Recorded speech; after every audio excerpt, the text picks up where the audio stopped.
So I have pressed the record button, and now it's my great pleasure to introduce Professor Gesine Reinert from the University of Oxford, who will talk about credit risk prediction using topological data analysis. Over to you, Gesine, please. Thank you, Vitaly, for the invitation. I should say this is joint work with people from Santander, Peter Mittig, who's, I think, attending this talk, Taras Temchinas, who's a doctoral student of mine and Viditz at Oxford, and Zhao Jin, who was the Oxford MSc student who actually did the hard work, and James Cooper from Santander US, who was roped in once we had some findings to have a look at what he thinks. So this all arose out of an MSc project from last year. And it's about credit risk prediction. So many of you will have gone through the process of applying for credit or for credit card, for example. Then you will remember you had to fill in a questionnaire. So banks assess the credit worthiness by asking the customer questions about income, expenditure, credit history, and similar.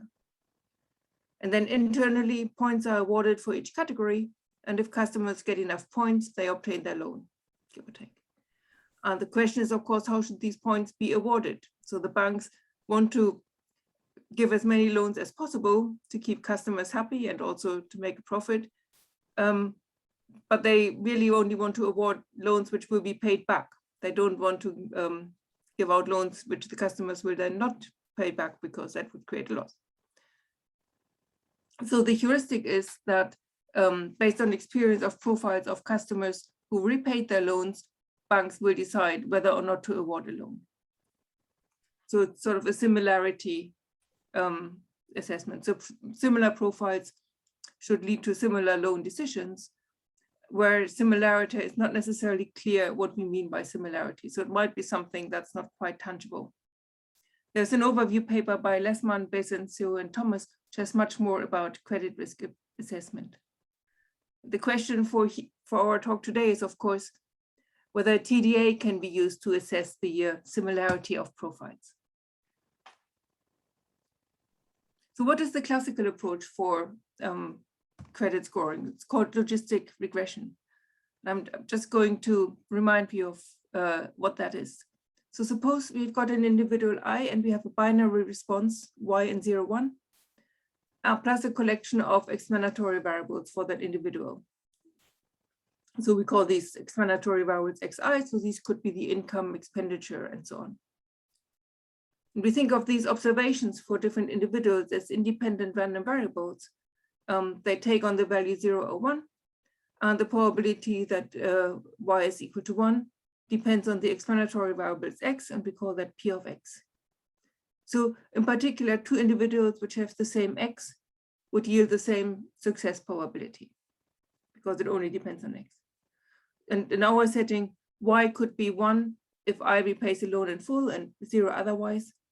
Xi could contain the income, expenditure, and credit history. And the probability that yi is 1 given the explanatory variables xi could reflect the credit score.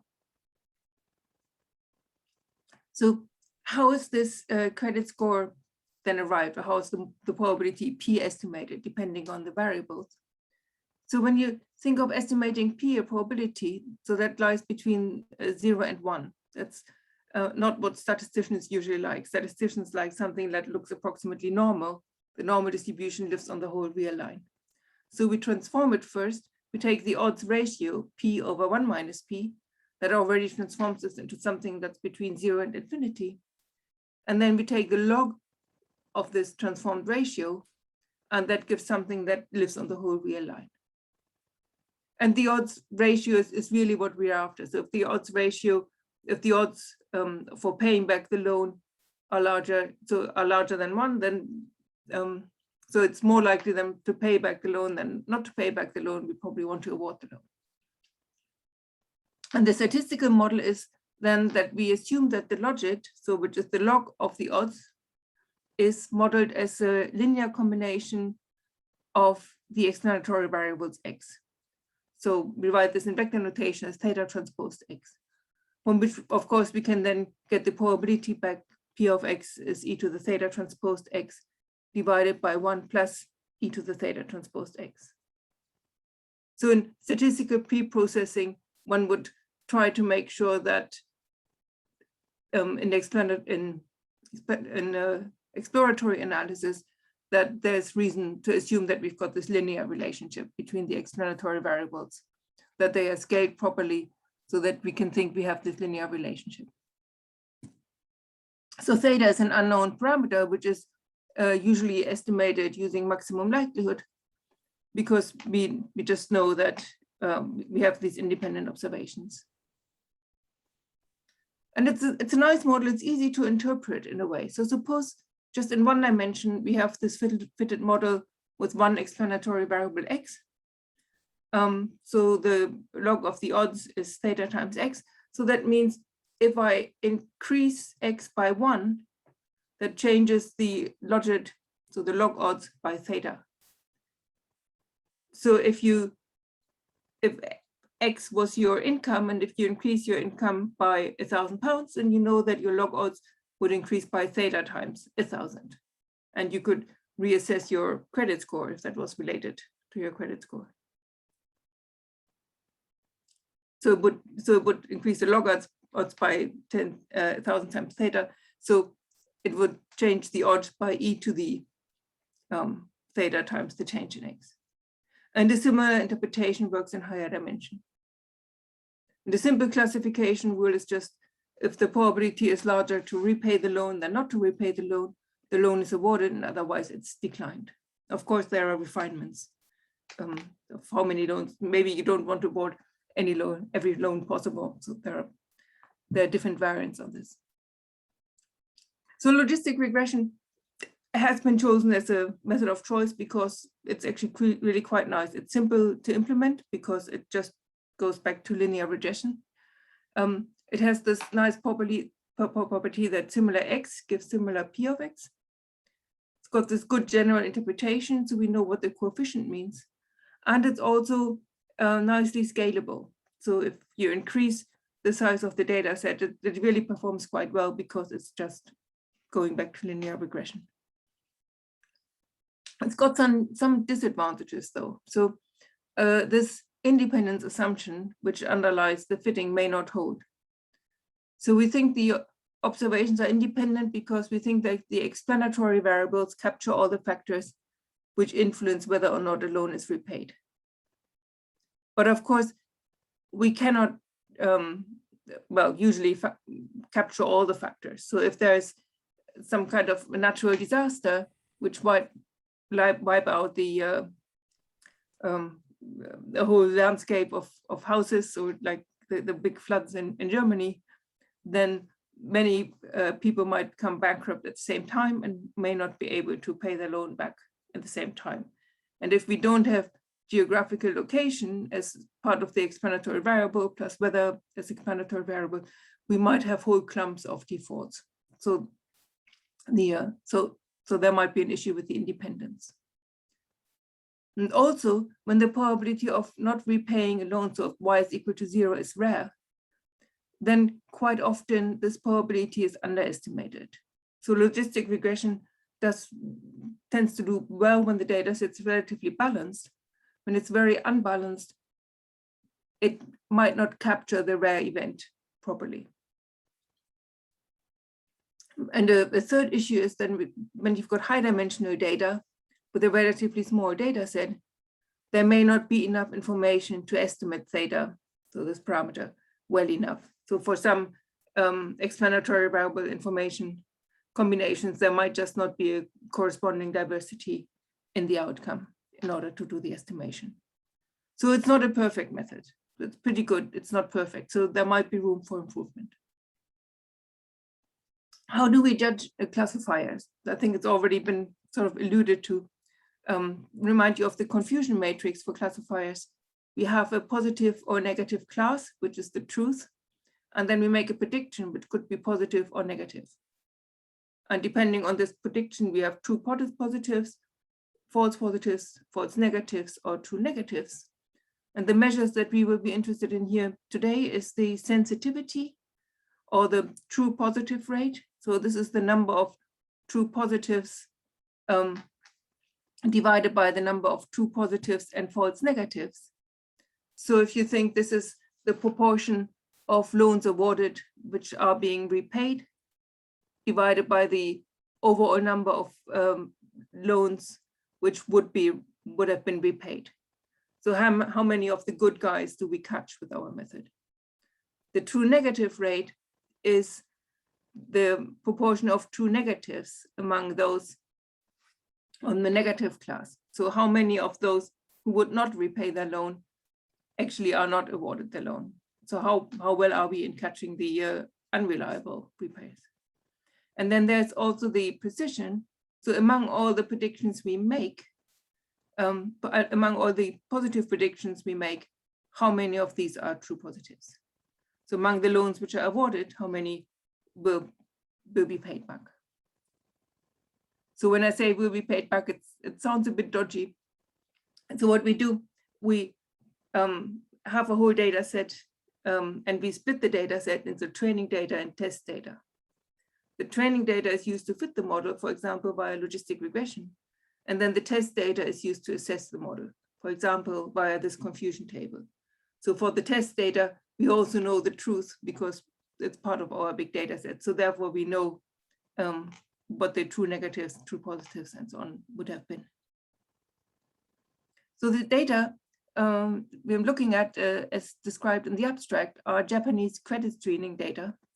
So they are available from the University of California, Irvine machine learning database.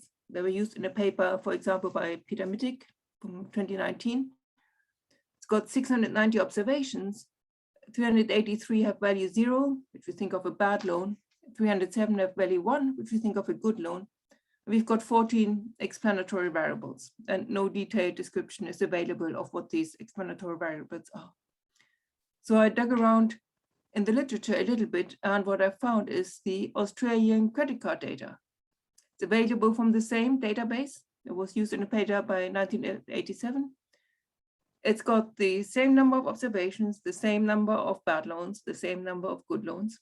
So these are credit card applications, 14 explanatory variables, and I've matched them, and they match the Japanese data set exactly, sometimes with the last digit of a large number being changed. It could be due to different types of rounding errors. And again, no detailed description is available. So I interpret, so the results, the interpretation which I would give would be in terms of loans, but they might actually refer to credit cards. And actually I found this mentioned in the literature that these two data sets have been mixed up. It's not really quite sure, quite clear what the truth is, but they are, so this is a nice data set because it should be really good for logistic regression. So it's fairly balanced. So the number of zeros and the number of ones are not identical, but pretty similar. So we don't, at least we don't have the issue of trying to estimate something that's really rare. And here's the correlation matrix between these explanatory variables. And so we see Y is the outcome, so whether or not the loan is paid back. And we see it's, for example, it's negatively correlated with variable X8. It's slightly less negatively correlated with X9. It's positively correlated with X10. But X8 and X9 are themselves positively correlated, 0.43. And X9 and X10 are negatively correlated. So in some sense, X9 already captures quite a bit about X8 and X10 just through these correlations. So when we fit logistic regression, that will be apparent in a minute that these correlations come back. So we divide the data of the 690 observations in a training set of 460, so 2/3 of the data, and a test set of 230, which is 1/3 of the data. So it's a bit more than in Ron's talk, who had 2/3 to 60%, 40%, but so these kind of splits are typical. And this is the logistic regression result. So we have an intercept plus 14 explanatory variables, and we just get this linear combination. for the logic. And some of these are positive and some of these are negative. And we can use a normal approximation called so Wald test to assess significance.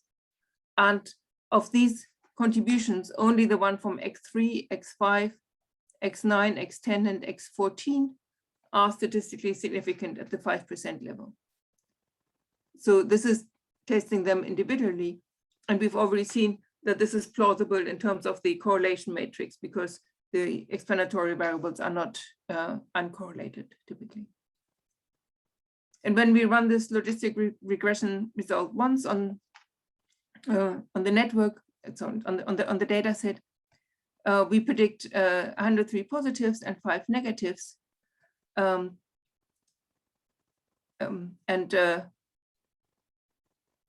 So we have 103 positive predictions among those which are positive. So if we calculate the sensitivity, it's 0.9537. So we catch more than 95% of the good applicants. The specificity is lower, so it's 0.8115.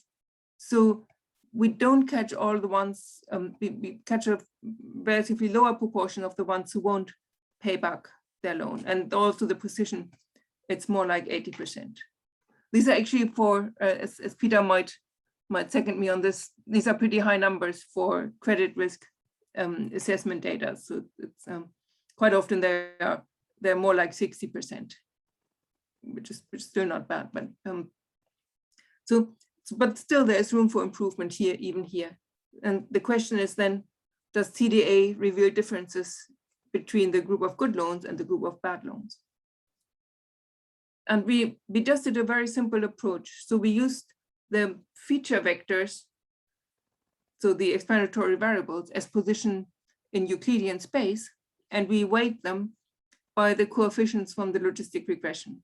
So instead of taking x1, I take 0.71 times x1, and so on. So this is in order to try to reflect the relative importance of the features.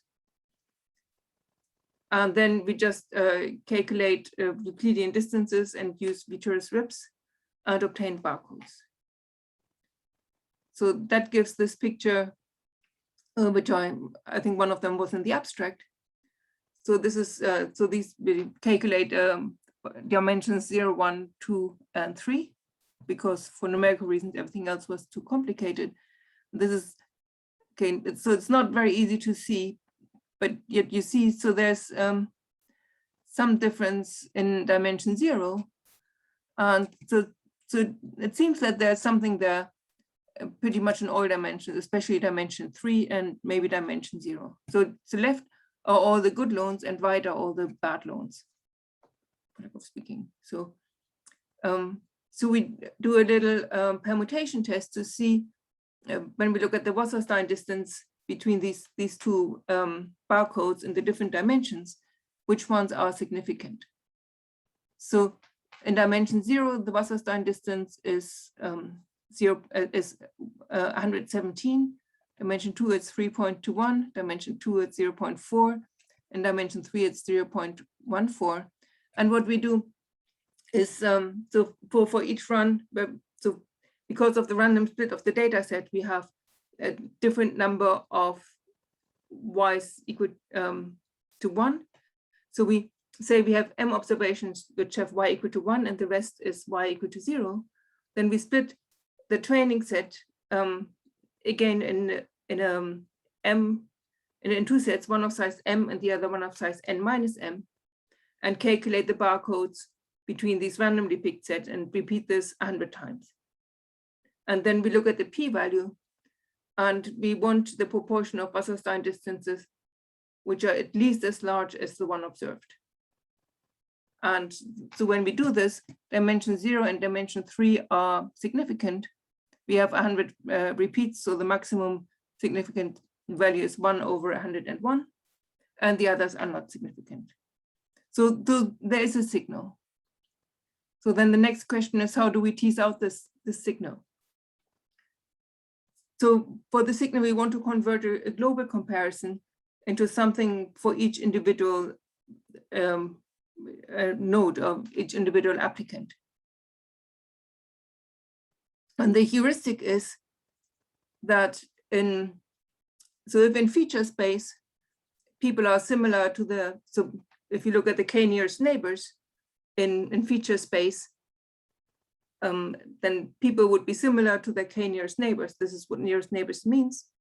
And if the preponderance in their neighborhood is to repay the loan, then we assume the individual is also likely itself to belong to repay the loan. And similar, if people with similar characteristics don't repay their loan, then the individual itself is also deemed unlikely to repay the loan. So how do we turn this into something that goes beyond Euclidean geometry? So it's similar to an idea which Ran discussed in his talk, that we look at a local neighborhood for each individual. So we find its k nearest neighbors in Euclidean space. So say k is equal to 11. So that gives us a set of 12 individuals. And for this set of individuals, we have the feature vectors, and we can create a set of barcodes for this individual. So here's an example. So we get one set of barcodes for individuals for their neighbors which default, and then for the neighbors which don't default. So this is a figure for individual 5. So on the left is the dimension 0 barcode for neighbors which pay back the loan. And on the right is the barcode in dimension 0 for neighbors which do not pay back the loan. And so these barcodes can then be compared to typical barcodes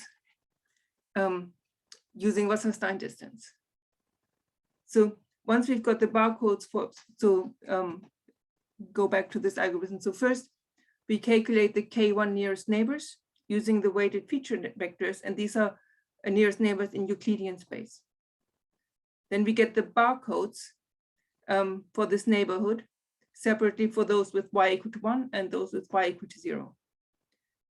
Then we calculate the Wasserstein distance to every barcode in the training set in dimensions 0 and 1. So in the training set, we have 460 barcodes, but so 460 individuals, each of them has 2 sets of barcodes, one for y equal to 1 neighbors, one for y equal to 0 neighbors. And then we determine its nearest neighbors in Wasserstein distance to the barcodes in the training set. And as a clunky way, we looked at dimension 0 and 1 together in what I'm going to show you, but Peter also looked at nearest neighbors in different dimensions. And then we classify the loan as good or bad, depending on the majority in the Wasserstein neighborhood. So this is the, again, the majority rule idea. And here are some results. So this is a box plot. So box plot for 10 repeats. So a repeat is a different training test set separation. The first one is the sensitivity. So the median sensitivity is 91 point something. And the minimum that we observed is 90, and the maximum we observed is 92.6. So this does not compare well to the 95% which we got for logistic regression. But for the specificity, the median is above 83%. The minimum is about 80%. The maximum is about 87%. And the bulk is between 50% of the data are larger than 82.7 and less than 85.1. So in the logistic regression, the specificity was like 81%. So this is on average larger than the specificity that we saw in the logistic regression. And similarly for the precision, so the median is actually quite up here. And so it's 84 point something.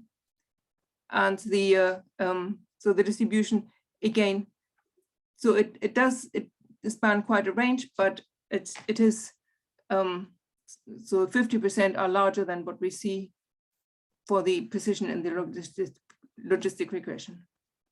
And so here's a table. If you just take the average score from the TDA. Logistic regression is much better in terms of sensitivity. A TDA is much better in terms of specificity and precision. This is just averages. So this is the picture that we see. So sensitivity means that it's the rate of loans which are good among all the potential loans which would have been good. So we catch the good guys. But TDA would be better in sorting out or identifying those who may not pay back their loan. So if a bank wants to be conservative and wants to reduce the error in awarding loans when they are not being repaid, which depends on the economic situation, then they might be interested in something like this method. So that was sort of quite a good first signal. And so then we tried some more. So we tried submodels of the logistic regression model, where we only took the selected variables which were significant, no improvement in performance. We looked at other nearest neighbors, no improvement. We used the TDA predictions as new features in the logistic regression analysis, doing a different data set split with test data not used in the training, also no improvement. And Peter also tried to feed the barcode images into a convolutional neural network, also no improvement in performance. So there are more things which we can try, which we haven't tried yet. So other weighting schemes. So rather than just weighting by logistic regression, we could include demographic information in the weights.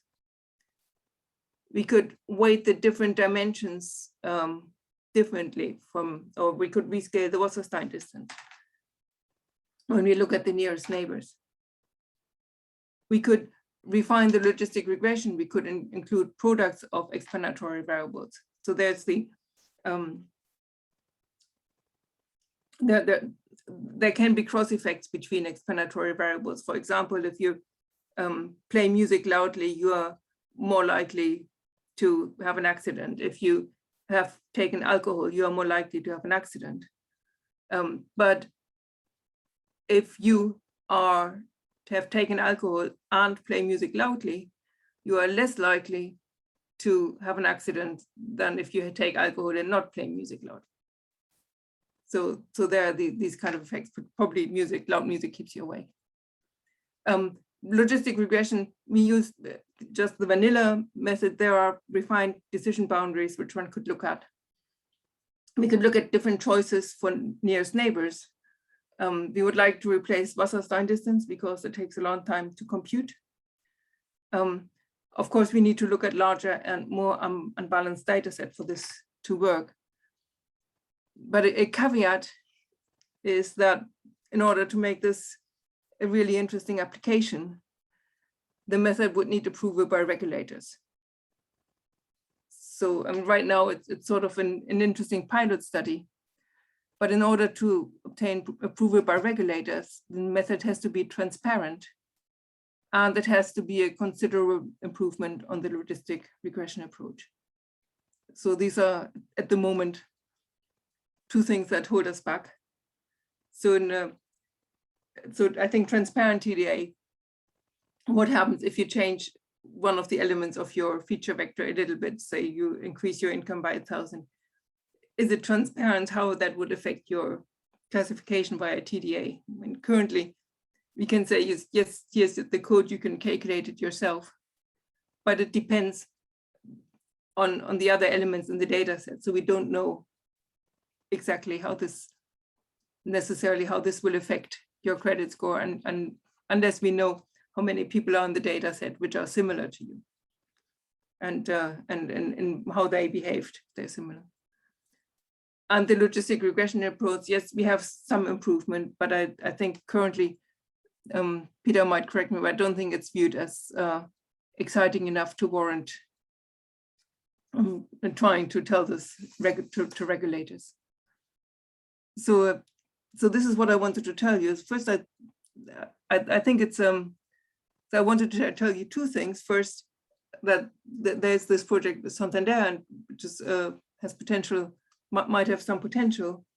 And secondly, I wanted to ask you whether you've got suggestions on how to make this better, or how to make this work so that it's beyond reasonable doubt that this works, or maybe it just doesn't work, and beyond reasonable doubt. Thanks.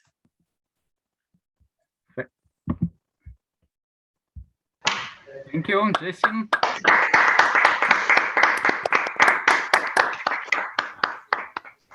Okay, so questions for Gesine, please.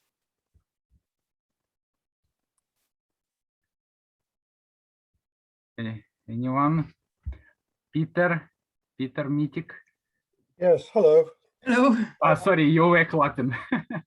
Yeah. Okay. I think it's worth adding a little bit more about what type of data this is and why it's proving to be problematical. And the problem is people. So that's all of you. You don't behave like you should. You have very good jobs, you have high incomes, you pay back your loans every month without fail, except that sometimes you just don't. You forget, you have torrid affairs and you just can't do it for whatever reason, you become ill. And the idea that if you are like me and I'm okay, then you are okay, works only to a point. And the result is that the predictive variables that we would like to be predictive just aren't as predictive as we would like, except for one, and that's the FICO score, which is used in the United States. Now, that's compiled by an independent organization which basically snoops into every financial transaction that you have. So